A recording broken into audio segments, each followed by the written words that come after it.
விஜயின் ஒற்றை கையெழுத்தால் பாலைவனமாக போகிறதா தமிழ்நாடு? பல்லாயிரம் கோடி ரூபாயை அந்த பிசினஸ் மூலமாக குவிக்க திட்டமிட்டிருக்கிறதா தாவேக அரசு? இதான் நம்ம இன்னைக்கு முக்கியமாக பேச வேண்டிய ஒரு செய்தி அப்படின்னு நினைக்கிறேன்.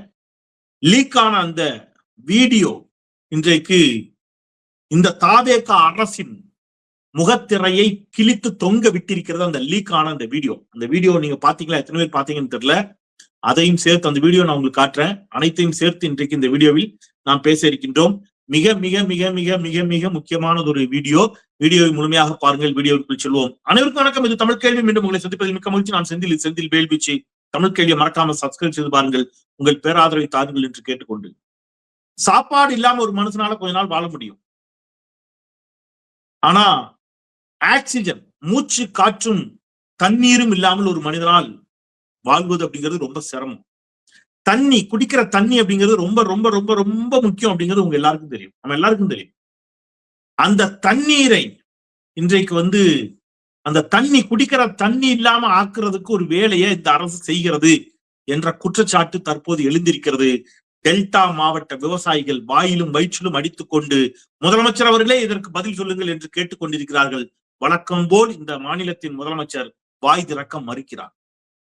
டெல்டா, காவிரி நதி ஓடும் அந்த டெல்டாவில் மணல் அள்ளுவதற்கு மூடப்பட்ட 12 குவாரிகள், மணல் குவாரிகள், 12 மணல் குவாரிகளை மீண்டும் திறப்பதற்கு இந்த அரசு முடிவு செய்திருக்கிறது என்று ஒரு அதிர்ச்சி தகவல் 2 நாட்களாக ஊடகங்களில் வெளியாகி கொண்டிருக்கிறது. அதை விட அதிர்ச்சி என்ன தெரியுமா? இந்த 12 மணல் குவாரிகளையும் குஜராத்தை சேர்ந்த ஒரு தனியார் நிறுவனத்திற்கு தாரை வார்ப்பதற்கு இந்த விஜய் அரசு முடிவு செய்திருப்பதாகவும், பல்லாயிரம் கோடி ரூபாய் ஆட்டையை போடுவதற்கு இவர்கள் திட்டமிட்டிருப்பதாகவும் இன்றைக்கு வரக்கூடிய செய்திகள் நமக்கு அதிர்ச்சியை தரக்கூடிய செய்திகளாக அமைந்திருக்கின்றன. இதை செய்ய போறாங்களா இல்லையா? இந்த செய்தி 2-3 நாளா மக்கள் மனதில், குறிப்பாக டெல்டா மாவட்ட மக்கள் மனதில் பேர் அதிர்ச்சியை ஏற்படுத்தியிருக்கிறது. ஆனால் எது குறித்தும் இந்த மாநிலத்துடைய முதலமைச்சர் வாய் திறக்க மறுக்கிறார், பதில் பேச மறுக்கிறார். அப்படிங்கிறதான் பேராபத்து. இன்றைக்கு டெல்டா மாவட்டத்தில் விவசாயிகள் சங்கங்களுடைய தலைவர் திரு PR பாண்டியன் அவர்கள் இன்றைக்கு வெளிப்படையாக ஒரு கோரிக்கை வைத்திருக்கிறார். காவிரி டெல்டாவில் மணல் குவாரிகள் அமைக்க திட்டமிட்டிருக்கிறதா மாநில அரசு? காவிரி டெல்டாவில் மணல் குவாரி அமைத்து அதை குஜராத்தை சேர்ந்த தனியார் நிறுவனத்திற்கு தமிழக அரசு கொடுக்க இருப்பதாக வரும் தகவல்கள் குறித்து முதலமைச்சர் ஜோசப் விஜய் விளக்கம் அளிக்க வேண்டும் என்று விவசாய சங்கங்களின் ஒருங்கிணைப்பு குழுவை சேர்ந்த திரு PR பாண்டியன் இன்றைக்கு அரசுக்கு கோரிக்கை வைத்திருக்கிறார். சார், இந்த கவர்மெண்ட் அப்படிலாம் பண்ணுமா? வெறும் செய்தி அப்படிங்கிறத வச்சுட்டுலாம் நீங்க அரசு மேல பழி போடக்கூடாது சார், அப்படி சொல்லலாமா அப்படின்னு கேட்டீங்கன்னா, ஒரு வீடியோ லீக் ஆச்சு. அதுதான் இவங்க மேல எனக்கு டவுட்டை கொடுக்குது. அந்த வீடியோ நான் உள்ள காட்டுறேன். அதுக்கு முன்பாக இன்னொரு முக்கியமான விஷயத்த உங்களுக்கு நான் சொல்றேன். குடிக்கிற தண்ணியில மண்ணள்ளி போடுவாங்களா அப்படின்னு கேட்டீங்கன்னா, மண்ணள்ளி போட்டு தாங்க ஆல்ரெடி. ஏன் டெல்டாவை கொடுக்கணும்னு திட்டமிடுறாங்க? டெல்டாவில காவிரி ஆற்றுப்படுகையில 12 மணல் குவாரிகளுக்கு அனுமதி கொடுப்பதற்கு இந்த அரசு திட்டமிட்டிருக்கிறது என்று ஒரு செய்தி வெளியில வருது இல்ல? அதுக்கு என்ன காரணம்? அப்படி கொடுத்தா என்ன ஆகும்? ஏன் கொடுக்கணும் அப்படின்னு கேட்டீங்கன்னா, டெல்டாவில் நான் ஏற்கனவே சொல்லிட்டு வரேன், நல்லா கேட்டுங்க. கர்நாடகா மேகதாதுவில் அணை கட்டியே தீர்வோம். இதுவரை எங்களுக்கு ஸ்டாலின் தடையாக இருந்தார், இனி எங்களுக்கு தடை இல்லைன்னு கர்நாடகா சொல்லிடுச்சு. DK சிவகுமார் சொல்றாரு. மேகதாதுவில் அணை கட்டுவதற்கான பூர்வாங்க பணிகளை, தொடக்க கட்ட பணிகளை கர்நாடகா தொடங்கி விட்டது. தமிழ்நாடு அரசு இதுவரைக்கும் அதை பத்தி பேசல. ஜூன் மாசம் டெல்டாவில் தண்ணி திறந்திருக்கணும், மேட்டூர் அணையை திறந்திருக்கணும். இந்த நிமிடம் வரைக்கும் திறக்கல. அங்கே டெல்டாவை பாலைவனமாக்குவதற்கு ஒரு வேலை நடக்கிறது அப்படின்னு நான் சொன்னேன். ஏன் அப்படி ஆகணும்? அப்படி ஆனாதான், டெல்டா பாலைவனம் ஆனால்தான், தண்ணி இல்லாம போனாதான் நீங்க மீத்தேன், ஈத்தேன் வாயுக்களை அங்கிருந்து மிகப்பெரிய முதலாளிகள், மோடியின் நண்பர்கள் அங்கிருந்து என்ன எடுக்க முடியும்? கதிராமங்கலத்திலும் நெடுவாசலிலும் போராட்டம் நடந்த ஞாபகம் இருக்கா உங்களுக்கு? அங்கிருந்து இந்த மீத்தேன், ஈத்தேன் வாயுக்களை எல்லாம் எடுக்கணும்னா டெல்டா பாலைவனமானாதான் முடியும். உங்களுக்கு இந்த சூர்யா நடிச்ச படம் ஒண்ணு உண்டு, அதுல இப்படித்தான் காட்டுவாங்க. அந்த டெல்டாவை பாலைவனமாக்குவதற்கு ஒரு பூச்சியை பறக்க விடுவாரு, வெட்டுக்கிளி பூச்சி மாதிரி. அது ஒரு பெரும் முதலாளி. அந்த பெருமுதலாளி தனக்கு அங்கிருந்து அந்த பூமிக்கு அடியில் இருக்கும் கனிமங்கள் வாயுக்கள் கிடைக்க வேண்டும் என்பதற்காக ஒரு சதியை செய்வார். கிட்டத்தட்ட இந்த 12 மணல் குவாரிகள் அமைக்கப்பட்டால், ஒருவேளை ஜோசப் விஜய் அரசு அதை செய்தால், தமிழ்நாடு அந்த திரைப்படத்தில் நடந்த மாதிரிதான். அதை ஏன் குஜராத்துக்கு கொடுக்குறாங்க?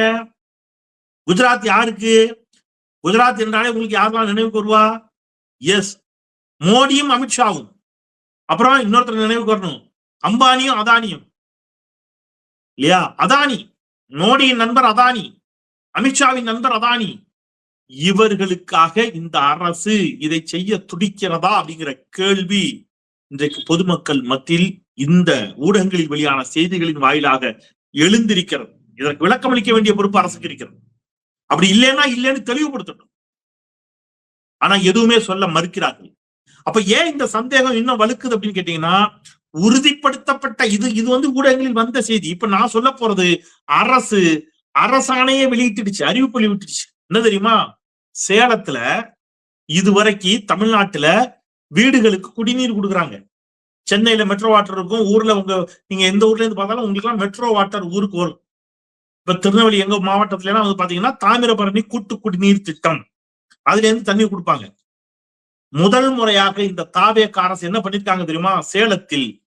சேலத்துல சூயஸ் என்ற பிரான்ஸ் நாட்டை சேர்ந்த ஒரு தனியார் நிறுவனத்திற்கு தண்ணீரை வழங்கும் பொறுப்பை கொடுத்து ஒப்பந்தம் கையெழுத்திட்டு இருக்கிறது இந்த விஜய் அரசு. இப்ப நமக்கு வீட்டுக்கு தண்ணி கொடுக்க போறதே யாரு? இனிமேல் இந்த தனியார் நிறுவனம். இப்ப அவன் கட்டணம் வசூலிப்பான், அதுக்கு கட்டணம் போடுவான். தண்ணீரை, நாம குடிக்கிற தண்ணீரை தனியாரிடம் கொடுத்தே தீர வேண்டும் என்பது யாருடைய பிளான் தெரியுமா? மோடி அவர்களுடைய திட்டம், பாஜக RSS திட்டம். பாஜக என்ன சொல்லுது தெரியுமா? மோடி என்ன சொல்றாரு தெரியுமா? தண்ணீர், மின்சாரம், போக்குவரத்து எல்லாத்தையும் தனியாராச்சு. ரிசர்வ் வங்கி, மிலிட்டரி, பாதுகாப்பு, நீதிமன்றம், இந்த மாதிரி சிலது மட்டும்தான் கவர்மெண்ட் இருக்கணும். மத்த எல்லாமே யாருக்கிட்ட போயிடணும்? தனியாரிடம் போயிடணும். அதனாலதான் இந்தியாவிற்கு என்று தனியாக விமானத்துறை, விமானமே இல்லாத ஒரு நாடு இந்தியா. இன்னைக்கு அரசுக்குன்னு சொந்தமா போக்குவரத்து விமானம் இல்லாத நாடு. மிலிட்டரிக்கு விமானம் இருக்கும், போக்குவரத்து விமானம் கிடையாது. எல்லாத்தையும் தனியாருக்கு கொடுத்துட்டாரு. அப்ப பாஜகவின் திட்டங்களை இங்கே தாவேகா செயல்படுத்த துடிக்கிறது. அதுதான் நான் தொடக்கத்திலேருந்தே சொல்லிட்டு வரேன். இது வந்து வெறும் குடிநீர் அல்ல, குடிநீரை தனியார்ட்ட கொடுக்கறதுக்கான வேலையை சேலத்துல தொடங்கிட்டாரு விஜய். தனியாரிடம் ஒப்பந்தம் போட்டாச்சு. இனி குடிநீர் அவன் கண்ட்ரோல்ல தான் இருக்கும். இதுதான் ஏற்கனவே ஒன்றிய பாஜக அரசு ஒரு சட்டம் கொண்டு வந்துச்சு. இந்த குடிநீருக்கான நிலத்தடி நீர் தொடர்பான ஒரு மசோதா கடும் எதிர்ப்பு கிளம்பியது. அது என்ன தெரியுமா? அது இன்னும் கொடூரமான சட்டம். இப்ப நீங்க ஒரு இடம் வாங்குறீங்க, இதை நான் சொல்றதெல்லாம் இன்னைக்கு இல்ல, என்னைக்கோ ஒரு நாள் உங்களுக்கு ஞாபகம் வரும். ஐயோ ஆமா, தமிழ் கேள்வியில் அன்னைக்கே செந்தில் அண்ணாச்சி சொன்னாரு அப்படின்னு அன்னைக்கு உங்களுக்கு ஞாபகம் வரும். நீங்க ஒரு நிலம் வாங்குறீங்க, நிலம் வாங்கி அந்த லேண்ட்ல நீங்க வீடு கட்டுறதுக்கு ஒரு போர் போடுறீங்கன்னு வைங்க. அந்த போர்ல இருந்து தண்ணீர் எடுக்கிறீங்கல்ல, அந்த தண்ணீருக்கும் இனி நீங்க கட்டணம் கொடுக்கணும். அந்த போர் உங்க இடத்துல நீங்க வாங்குற லேண்ட்ல நீங்க போர் போட்டு தண்ணி எடுத்தீங்கன்னா அந்த தண்ணீருக்கு மீட்டர் பொருத்தப்பட்டு அதற்கும் நீங்க என்ன செய்யணும்? கட்டணம் கட்ட வேண்டும் என்பது பாஜக அரசினுடைய திட்டம். இன்னைக்கு வந்து எலக்ட்ரிசிட்டி, அதே மாதிரி EB-யை தனியார் மயப்படுத்துவது பாஜக அரசினுடைய திட்டம். இதை நான் இன்னைக்கு சொல்லல, 2013 காலகட்டத்துல நான் வந்து சத்தியம் தொலைக்காட்சியிலிருந்து வெளியில் வந்த பிறகு புதிய தரிசனம் அப்படிங்கிற ஒரு ஃபோர்ட்நைட்லி மேகசின், மாதம் இருமுறை இதழ்ல நான் வந்து செய்தி ஆசிரியராக இருந்தேன். அப்போ ஒரு ஆர்டிக்கல் எழுதியிருந்தேன். அந்த ஆர்டிக்கலை பார்த்துட்டு பலரும் அப்பொழுது பாராட்டினார்கள். அப்ப எழுதியிருந்தேன், மின்சாரத்தை தனியார் மயமாக்குவதற்கு பாஜக மிக தீவிரமாக திட்டங்களை தயாரித்து விட்டது. மின்சார உற்பத்தி, மின்சார கடத்தல், மின் பகிர்மானம், இந்த மூணையும் தனித்தனியா பிரிக்க சொல்லுது. மின் வாரியத்தை நீ ஏன் வந்து அரசு வந்து எதுக்கு மின்சாரத்தை வந்து மானியமா கொடுக்குற, அதெல்லாம் நிப்பாட்டு, இலவச மின்சாரத்தை நிப்பாட்டுன்னு சொல்லுது. இன்னும் ஒருபடி மேல போய் பீக் ஹவர்ஸுக்கு ஒரு மின்சாரம், காலையில இத்தனை மணில இருந்து இத்தனை மணி வரைக்கும் ஒரு மின்சாரம், சாயங்காலம் பீக் ஹவர்ஸுக்கு ஒரு மின்சாரம் என்பது பாஜக அரசின் திட்டம். ப்ரீபெய்டு மின்சாரம் கொண்டு வருவது பாஜக அரசின் திட்டம் நான் சொன்னேன். ப்ரீபெய்டு மின்சாரம்னா நீங்க முதல்ல என்ன செஞ்சுக்கணும்? ரீசார்ஜ் பண்ணி வச்சுக்கணும். அதாவது ஒரு உதாரணத்துக்கு இப்ப சொல்லணும்னா, நீங்க வந்து இப்போ போன் யூஸ் பண்றீங்க, ஒருத்தர் வந்து ஏர்டெல் யூஸ் பண்ணுவீங்க, ஒருத்தர் ஜியோ யூஸ் பண்ணுவீங்க, ஒருத்தர் பிஎஸ்என்எல் யூஸ் பண்ணுவீங்க. இந்த மாதிரி இருக்கு இல்லையா? இந்த மாதிரி எலக்ட்ரிசிட்டியும் தனியாட்ட போயிடும். நீங்க எந்த கம்பெனில இருந்து மின்சாரம் வாங்குறீங்கிறத பொறுத்து அவன் ஒரு டேரிஃப் கொடுப்பான் உங்களுக்கு. இதெல்லாம் ஒரு நாள் நடக்கும். ஏற்கனவே பெங்களூர் மாதிரியான பல இடங்கள்ல பீக் ஹவர்ஸ் மின்சாரத்தெல்லாம் கொண்டு வந்துட்டாங்க. தமிழ்நாட்டில் கொண்டு வருவதற்கு பாஜக துடிக்கிறது. திமுக அதை கடுமையாக எதிர்த்தது. இப்ப ஐயா தண்ணீர்ல கொண்டு வந்துட்டாரு விஜய். அடுத்தது மின்சாரத்திலும் கொண்டு வருவார். இப்ப மின்சார கட்டணம் என்ன தெரியுமா உங்களுக்கு? நான் அடிக்கடி சொல்றேன், கண்ணுக்கு தெரியாம மின்சார கட்டணத்தை பன்மடங்கு உயர்த்தி விட்டார் விஜய். நான் சொல்லும் போது பலருக்கு கோபம் வருது. இன்றைக்கு எழுத்தாளர் ஆதவன் தீட்சண்யா அவர்கள், மார்க்சிஸ்ட் கம்யூனிஸ்ட் கட்சியை சேர்ந்தவர், தமிழ்நாடு முற்போக்கு எழுத்தாளர்கள் மற்றும் கலைஞர்கள் சங்கத்தினுடைய பொறுப்பாளர். அவர் சொல்றாரு, என்ன சொல்றாரு? ஆகா என்னே வளர்ச்சி, இதுவல்லவோ மாற்றம் அப்படின்னு சொல்லி அவருடைய கரண்ட் பில்ல போட்டிருக்காரு. என்ன தெரியுமா கரண்ட் பில்லு? 2026, நல்லா கேட்டுக்குங்க, 2026 மார்ச் மாசம் மின் கட்டணம் 733 ரூபாய். மே மாசம் மின் கட்டணம் 902 ரூபாய். சரியா? மே மாசம் யார் பொறுப்பெடுக்கிறா? முதலமைச்சராக விஜய் பொறுப்பெடுக்கிறாரு. மின் கட்டணத்தை மறைமுகமாக உயர்த்தி விட்டார் விஜய். நான் சொன்னேன், யாரும் நம்பல. ஜூலை மாசம் அவருக்கு மின் கட்டணம் வந்திருக்கு. எவ்வளவு தெரியுமா?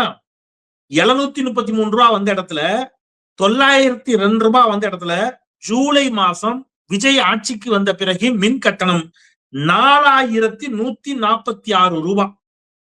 இதுல என்ன கொடுமைன்னா, 20 நாட்களுக்கு மேல அந்த வீட்டுல ஆளே இல்ல, பிராக்கெட்ல ஆள் இல்லாத வீடு, 20 நாட்கள் ஆள் இல்லாத வீட்டுக்கு மின் கட்டணம் எவ்வளவு வந்திருக்கு?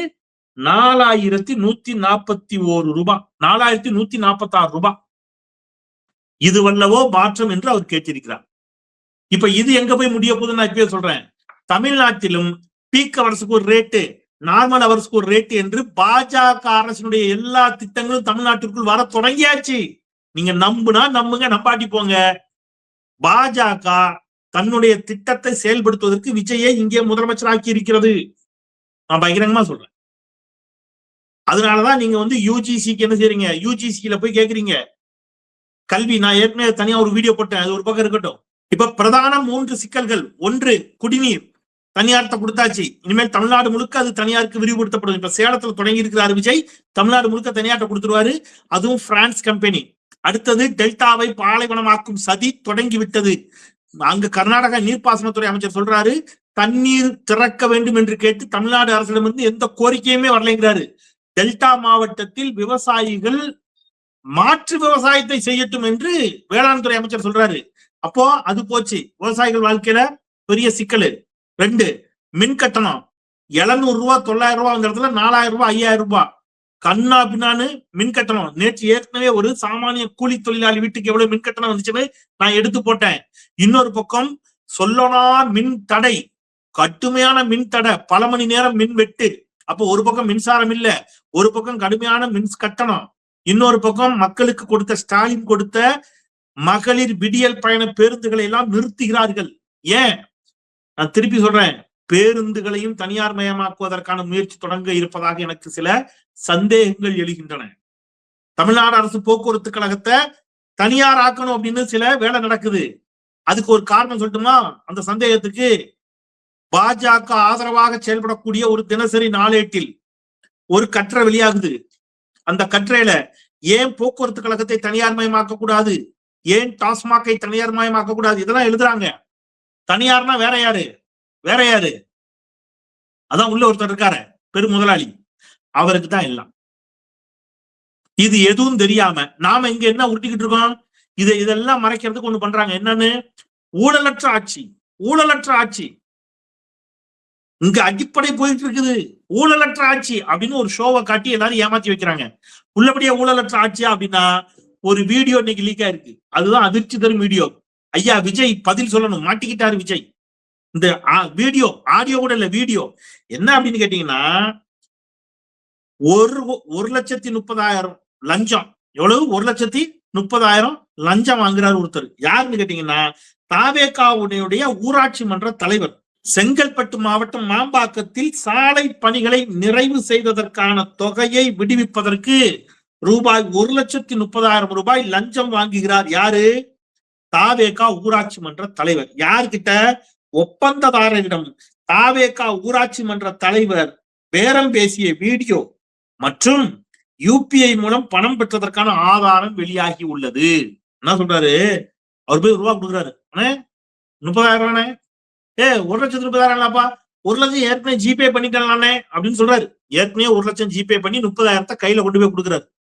சீக்கிரம் பில்ல எனக்கு பில்லு ரோடு போட்டிருக்காரு கான்ட்ராக்டர், ரோடு போட்டவருக்கு பில்ல கிளியர் பண்ண வேண்டிய பொறுப்பு யாருடையது? அரசோடது. இப்ப அரசு தரப்புல அந்த பஞ்சாயத்து போர்டு தலைவர் என்ன கேட்கிறாரு? டப்பு டப்பு. அவர் யாரு? தாவேகா ஊராட்சி மன்ற தலைவர். சார், யாரோ ஒரு ஊராட்சி மன்ற தலைவர் பேசுனதுக்கெல்லாம் நீங்க வீடியோ ஆதாரம் இருக்கா? இருக்கு. அந்த வீடியோ காட்டுங்க திரும்பி.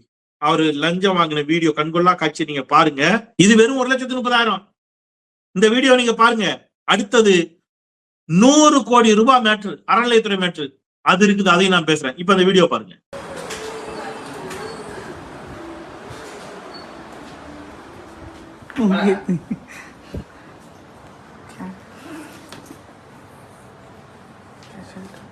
கூட அதெல்லாம் ஒண்ணு கூட எவ்வளவு இருக்கு? 30 ஒன்று தான் அனுப்பிச்சிட்டுங்களா?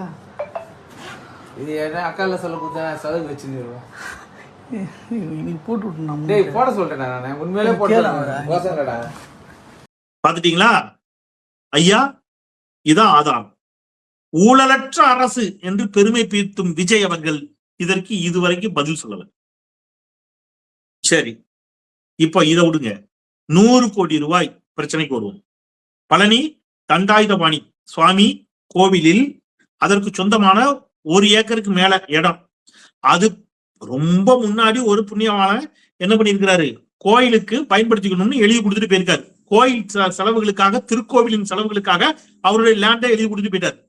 இப்ப அந்த இடத்த 100 கோடி ரூபாய் மதிப்பிலான இடத்த வெறும் 2 கோடி ரூபாய்க்கு வித்திருக்கிறாங்க. சரியா?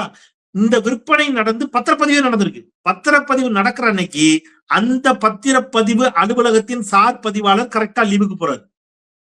அந்த கோயிலினுடைய இணை ஆணையருக்கு பதவி உயர்வு வழங்கப்படுகிறது. இதெல்லாம் நேற்று நான் எடுத்து பேசியிருந்தேன். இப்ப அறநிலையத்துறை அமைச்சர் மாண்புமிகு ரமேஷ் அவர்கள் என்ன சொல்கிறார்? இது தப்பு நடந்தது உண்மை, தப்பு செய்த அதிகாரிகளின் மீது நடவடிக்கை எடுக்கப்பட்டிருக்கிறது, எனக்கும் இதற்கும் எந்த சம்பந்தமும் இல்லை அப்படின்னு சொல்றார். இருக்கலாம், நான் அதை ஒத்துக்கிறேன். அதுல எனக்கு அவருக்கு அமைச்சருடைய உடன்பாட்டோடு தான் இது நடந்திருக்கும், அமைச்சருக்கு தெரிஞ்சுதான் நடந்திருக்கும் கூட நான் சொல்ல விரும்பல. அமைச்சர் சொல்ற வார்த்தையில கூட நான் நம்பிக்கை வைக்கிறேன். இப்ப அமைச்சர் என்ன சொல்றாரு, எனக்கு இதுக்கு சம்பந்தம் கிடையாது, ஏன் சொந்தக்காரங்க தான் இது, ஏன் சொந்தக்காரங்க பேர்ல இந்த நிலத்தை பதிவு பண்ணதான் சொல்றாங்க, அது பொய், தப்பு நடந்தது உண்மை, அவங்க மீது நடவடிக்கை எடுத்துக்கிறோம் அப்படின்னு சொல்றாரு. ஆனா இப்ப எங்க டவுட் வருதுன்னு கேட்டீங்கன்னா, அமைச்சர் அவர்கள் பேட்டியிலே சொல்றாரு, இந்த குறிப்பிட்ட இடத்தை இது போல விற்பனை செய்வதற்கு 2025 முயற்சி நடந்துச்சு, 2026 மார்ச் மாதம் முயற்சி நடந்துச்சு. புரியுதா உங்களுக்கு? 2025 யார் ஆட்சி? திமுக ஆட்சி. திமுக ஆட்சியில் இது போன்ற முயற்சிகள் நடைபெற்ற போது அது தடுத்து நிறுத்தப்பட்டது. அந்த முயற்சிகள் தடுத்து நிறுத்தப்பட்டன என்று அறநிலையத்துறை அமைச்சர் ரமேஷ் அவர்களே வாக்குமூலம் கொடுக்கிறார். அப்ப திமுக ஆட்சி காலத்துல அறநிலையத்துறை சொத்துக்கள் இந்த மாதிரி விற்பனை செய்யப்படுவதை திமுக தடுத்து நிறுத்தி இருக்கிறது. உங்களுக்கு டவுட்னா அறநிலையத்துறை அமைச்சர் ரமேஷ் பேசி அந்த போர்ஷன் மட்டும் நான் பிளே பண்றேன். தம்பி, அந்த போர்ஷன் மட்டும் பிளே பண்ணுங்க, நீங்க அதை பாருங்க. பலமுறை அந்த இடத்தை ரிஜிஸ்டர் பண்ணக்கூடாது யாருக்கும் அப்படின்னு சொல்லிட்டு பழனி கோயிலுடைய ஜேசி மூலியமாக சப் ரிஜிஸ்டர் ஆஃபீஸ்க்கும் டிஸ்ட்ரிக்ட் ரிஜிஸ்டர் ஆஃபீஸ்க்கும் பலமுறை கடிதங்கள் வழங்கப்பட்டிருக்கு. நீங்க அந்த கடிதங்கள் பாத்தீங்கன்னா 15/9/2025, 16/11, 25/12 போன 2025 பாத்தீங்கன்னா இந்த கடிதங்கள்லாம் நம்ம வழங்கியிருக்கிறோம். இதை தாண்டி கடந்த மார்ச் மாதம் 2026 மார்ச் மாதம் 27ஆம் தேதி அன்னைக்கு பாத்தீங்கன்னா அந்த லேண்டை திரும்ப ரிஜிஸ்ட்ரேஷன் பண்றதுக்கு ட்ரை பண்ணிருக்காங்க. ஒரு ஃப்ராட்லண்ட் சேல் டீடை வச்சு ரிஜிஸ்ட்ரேஷன் பண்றதுக்கு ட்ரை பண்ணிருக்காங்க. சோ அதையும் நம்ம அன்னைக்கு பண்ண முடியாம போனதுனால பாத்துட்டீங்களா? இப்ப அமைச்சர் ரமேஷ் அவர்களே தெளிவா சொல்றாரு, இந்த முயற்சி ஏற்கனவே நடந்துச்சு, திமுக தடுத்து நிறுத்தியதுன்னு. இப்ப என்னுடைய கேள்வி, பத்திரப்பதிவு நடைபெறுவதற்கு முன்பாகவே திமுக ஆட்சியில் திமுக அரசால் இதை தடுத்து நிறுத்த முடியும் என்று சொன்னால் ஏன் தாவேக அரசு அதை செய்யல? ஏன் தாவேக ஆட்சியில இது நடக்கல?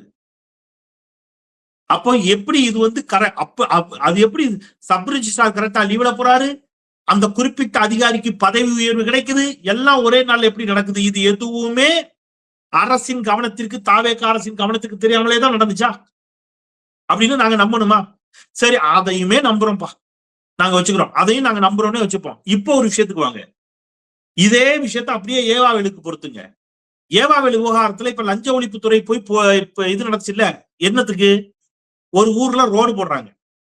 ஒவ்வொரு வருஷமும் அரசுக்கு ஒண்ணு இருக்கு, நல்லா கொஞ்சிங்க, ஒரு பட்ஜெட் அலோகேட் பண்ணுவாங்க அரசுக்கு. அப்ப அந்த மார்ச் மாதம் இயர் எண்டு முடியும் போது கையில ரூபா இருந்துச்சுன்னா நீங்க அந்த ரூபாயை அரசுக்கு திருப்பி கொடுத்தணும். அப்ப என்ன பண்ணுவாங்கன்னா, அதிகாரிகள் என்ன பண்ணுவாங்கன்னா, ஒரு ஊர்ல ரோடு போட வேண்டி இருக்கும், ரோடு போட வேண்டிய தேவை இருக்கும். ரூபாயை திருப்பி கொடுத்துட்டா திருப்பி ப்ராசஸ் எல்லாம் ஆரம்பிச்சு அந்த ரூபாயை வாங்குறது பெரிய கஷ்டம். அதுக்காக என்ன பண்ணுவாங்க, ரோடு போடணும். ஆனா அன்னைக்கு இப்ப உடனே போட முடியாது, ஒரு 2 வாரமோ 3 வாரமோ 1 மாசமோ ஆகும்னு வைங்க ஒரு உதாரணத்துக்கு. அப்ப என்ன பண்ணுவாங்கன்னா, இந்த பணத்தை முதல்ல சாங்ஷன் பண்ணிடுவாங்க. பணத்தை சாங்ஷன் பண்ணி பணம் போயிடும், அதுக்கப்புறம் ரோடு போடுவாங்க. ஆனா இது லீகலா தப்பானா தப்பு, லீகலா அப்படி செய்யக்கூடாது, சட்டப்படி செய்யக்கூடாது. இப்ப அப்படி ஒரு ரோட்டை போட்டாங்க. பணத்தை முதல்ல விடுவித்து விட்டார்கள். விடுவித்து விட்டு அதன் பிறகு சாலையை என்ன செஞ்சாங்க, அங்க போட்டுட்டாங்க. அங்க ரோடு இருக்கா? இருக்கு. அந்த ரோட்டுக்கு தான் அந்த காசு போச்சா? ஆமா, அந்த ரோட்டுக்கு தான் அந்த காசு போச்சு. ஆனா ரோடு போட்ட பிறகு கொடுக்க வேண்டிய பணம், முதல்ல பணத்தை கொடுத்துட்டு அப்புறம் ரோட்டை போட்டிருக்காங்க. ஆனா இது தப்பா? ஆமா தப்பு. இப்ப இந்த தப்பை செய்த அதிகாரிகளின் மீது நடவடிக்கை எடுத்தது யாருன்னு கேட்டீங்கன்னா ஏவாவேலு. ஏவாவேலு அமைச்சராக இருக்கிறார். இன்னைக்கு எப்படி அறநிலையத்துறை அமைச்சர் ரமேஷ் தன் துறையின் கீழ் நடந்த தவறை, ஆமா தப்பு நடந்துச்சு, நான் அவங்க மேல நடவடிக்கை எடுத்துக்கிறேன்னு சொல்றாரோ, இதே மாதிரிதான் ஏவாவேலு அந்த அதிகாரிகளின் மீது நடவடிக்கை எடுத்தார். ஆனா ஏவாவேலு தான் லஞ்சம் வாங்கினாரு, ஏவாவேலு தான் குற்றம் செய்தார் என்று நடவடிக்கை எடுத்த அமைச்சரையே நீங்கள் குற்றவாளி ஆக்க முயற்சிக்கின்ற பொழுது இப்ப நாங்க என்ன சொல்றோம், இதுக்கு விஜயும் பொறுப்புங்கிறோம். ஏன்னா நீங்க கடந்த ஆட்சி காலத்துல எல்லாத்துக்கும் ஸ்டாலின் பொறுப்புன்னு சொன்னீங்களா இல்லையா? எல்லாத்துக்கும் ஸ்டாலின் பொறுப்பு. எதுக்கெல்லாம் ஸ்டாலின் பொறுப்பு? இந்த லஞ்ச ஊழல் மட்டுமா? Lockup death Ajith Kumar. இப்ப அதோட நான் நிறைவு செய்யறேன். அஜித் குமார் என்ற ஒரு இளைஞன் காவல்துறையினருடைய விசாரணையில் அநியாயமாக படுகொலை செய்யப்படுகிறான். எப்ப? திமுக ஆட்சியில. மாண்புமிகு முதலமைச்சராக அன்றைக்கு இருந்த முத்துவேல் கருணாநிதி ஸ்டாலின் அதற்கு பொறுப்பெடுத்துக் கொண்டார். என்ன செய்யல? பொறுப்பை தட்டி கழிக்கல, அதுக்கு பொறுப்பெடுத்துக் கொண்டார். காவல்துறையை கையில் வைத்திருக்கக்கூடிய அமைச்சராக, தலைமை அமைச்சராக, முதலமைச்சராக அதற்கு பொறுப்பெடுத்துக் கொண்டு பகிரங்கமாக வருத்தம் தெரிவித்தார். யார்கிட்ட? அந்த சம்பந்தப்பட்ட குடும்பத்தாரிடம் அலைபேசியில் அழைத்து நான் வருந்துகிறேன், மன்னித்து விடுங்கள் என்று சொன்னார். சாரி கேட்டார். சாரி கேட்டது மட்டுமல்ல, அந்த சம்பந்தப்பட்ட காவல்துறையினரின் மீது கொலை வழக்கு பதிவு செய்யப்பட்டுச்சு. அன்னைக்கு விஜய் ஆர்ப்பாட்டம் நடத்தினாரு. ஆர்ப்பாட்டம் நடத்தி என்ன தெரியுமா சொன்னாரு? அநியாயமாக இப்படி ஒரு இளைஞனை கொன்னுட்டாங்க.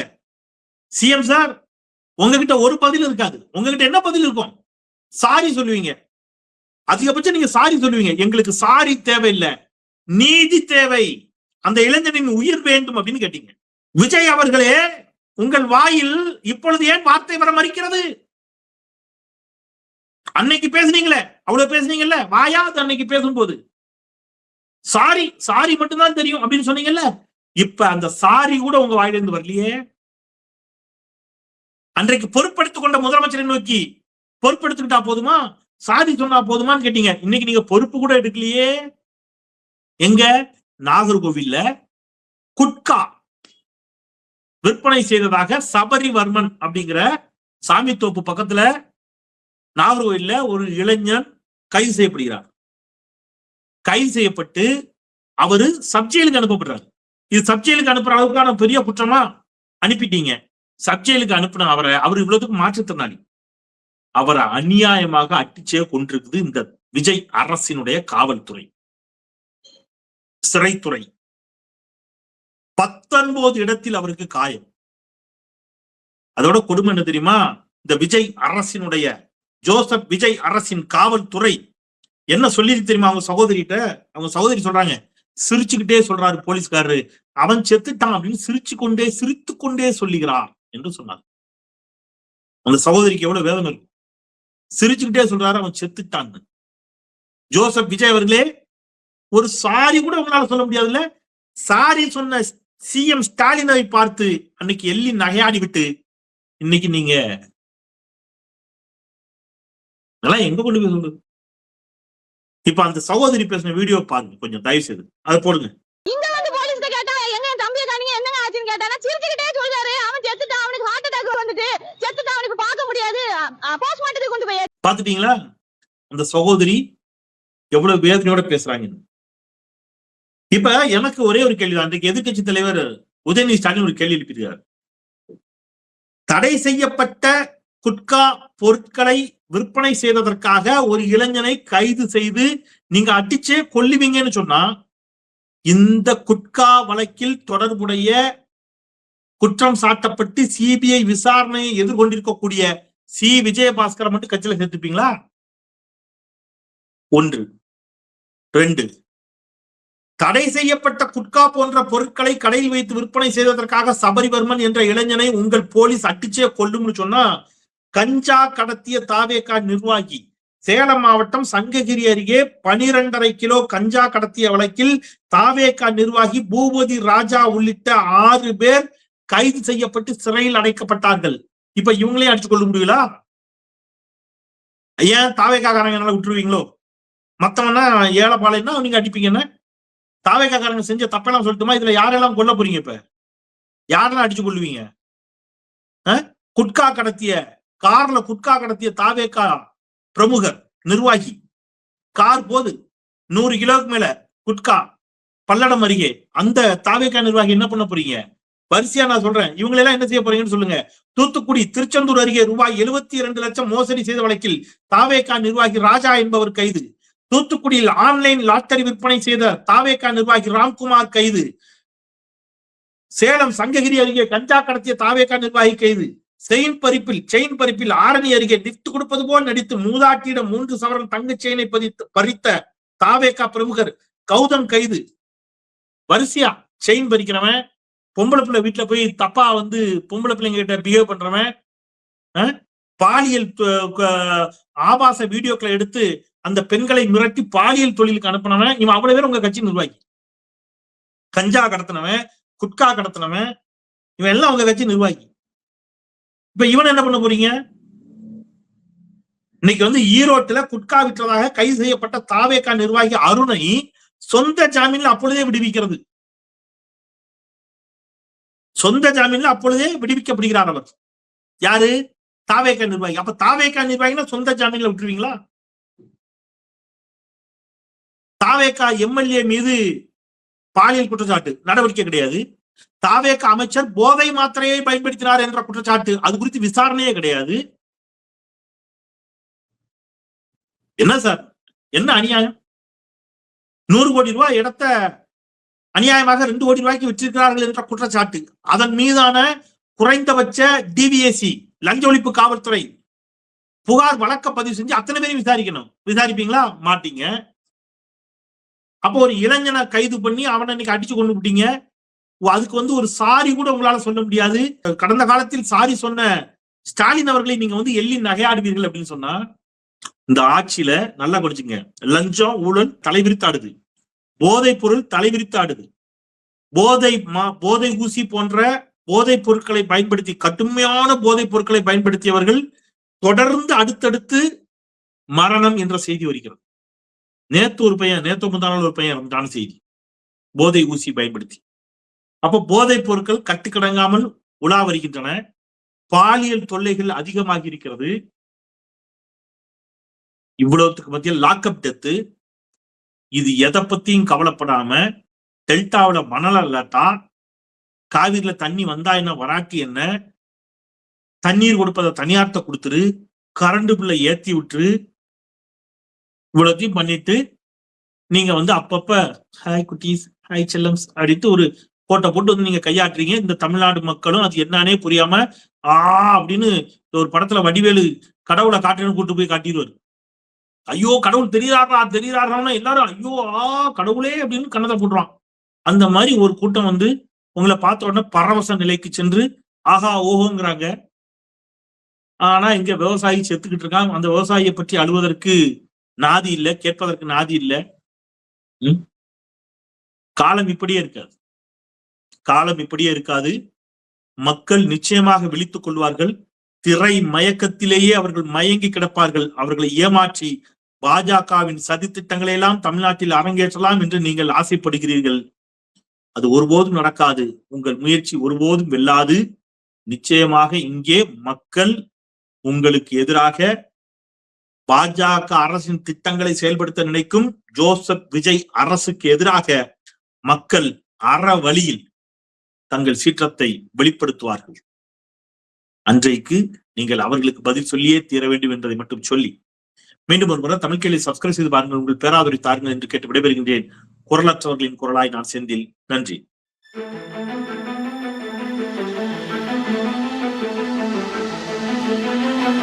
Thank you.